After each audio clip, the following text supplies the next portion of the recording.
Satpam digaji 26 juta rupiah di Morowali bikin geram warga Wakanda. Ya terang aja, sebenarnya bukan angkanya yang bikin iri, tapi punya kerjaannya yang bikin geram. Karena ada 10 juta pengangguran putra bangsa yang gak dapat pekerjaan, malah masuk warga asing. Anggap gajinya sama UMR, tetap aja banyak yang ngamuk karena memang angka pengangguran saat ini tertinggi dari yang pernah ada. Namun kalau baca statistik memang terlihat tidak tinggi karena data adalah data. Selama ada faktor yang tidak dihitung atau diubah cara hitungnya, ya beda langsung hasil datanya. Misalnya Pak Oga, tukang parkir, preman, penguasa lapak. Dan dalam sebuah statistik tetap dianggap pengangguran, tetapi dalam statistik yang lain atau statistik sekarang mereka yang punya pendapatan walaupun tidak tetap dianggap dalam tanda petik punya penghasilan. Ya angka pengangguran jadi kecil kalau ngitungnya kayak gitu. Sungguh detailnya banyak yang tidak tahu bagaimana menghitungnya, tapi ada baiknya metode dan cara menghitung datanya dilakukan pihak swasta yang netral serta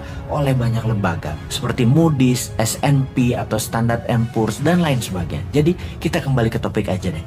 TKA Tiongkok yang membanjir besar-besaran dalam periode pemerintahan saat ini sangat melukai hati 10 juta pengangguran di Indonesia. Sebenarnya alasannya apa sih? Mereka lebih ahli? Gak juga. Alasan pejabat aja biar dibenarkan pejabat tertinggi. Namun sesungguhnya pejabat ini yang membiarkan mereka masuk ini sudah menghina rakyat Indonesia berkali-kali. Tapi tetap didiamkan karena gaji mereka yang besar dan banyak jumlah tenaga kerja itu. Sesungguhnya hal inilah yang menyakitkan hati banyak saudara kita para pengangguran di Indonesia. Oke, kita sebagai penyeimbang informasi, bagaimana harusnya mengingatkan mereka bernegara yang benar? Newman itu selalu punya penyeimbang pikiran dan punya solusinya. Kita sebelum memberikan usulan kita ke Korea Selatan. Bagaimana Korea Selatan mengelola tenaga kerjanya? Nomor 1, buka lapangan pekerjaan buat rakyatnya terlebih dahulu. Ketika 100% rakyatnya bekerja, ternyata masih banyak pekerjaan-pekerjaan yang diperlukan untuk hal yang level bawah. Bangsa Korea adalah bangsa yang bangga nasionalismenya, maka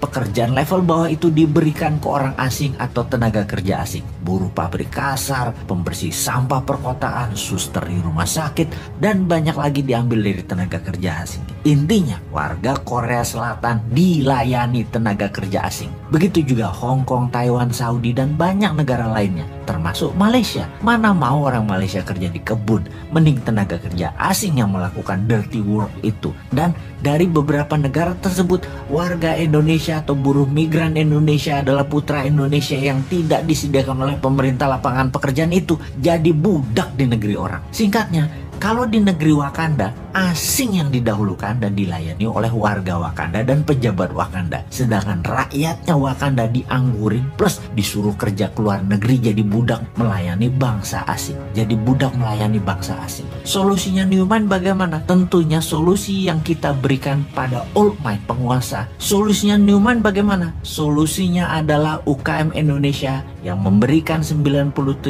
lapangan pekerjaan dikembangkan, di scale up. Di setiap cabang bertumbuh dari usaha UKM atau bisnis UKM yang baru muncul di kelas menengah umumnya, rata-rata akan memberikan 20 orang lapangan pekerja baru. Kalau ada 1 juta UKM tumbuh, lapangan pekerjaannya adalah 20 juta manusia Indonesia bekerja. Hanya 1 juta UKM ditumbuhkan. Dari 6 juta UKM kelas menengah, itu sudah 20 juta manusia Indonesia bekerja. Maka selesai sudah masalah pengangguran itu. Itulah kontribusi Newman. Contohnya bukan hanya wacana. Santara Urun Dana yang saat ini masih kecil kontribusinya, baru 100 UKM dibiayai. Sampai akhir 2022 nanti kita targetkan 10.000 yang dibiayai, alias 200.000 tenaga kerja akan terakomodir dengan sistem Santara Urun Dana. Walaupun kecil, karena tidak didukung pemerintah, kita terus fight karena ada Anda sahabat semua yang mendukung. Kita maju terus, kita semangat terus selama kita didukung hati sahabat semua. Kembali ke solusi dari pejabat sekarang. Adakah mana keberpihakan Anda kepada UKM dan penganggurannya? 3 tahun ke depan deh ditunggu solusinya. Ada nggak? Jangan-jangan nggak ada deh lo.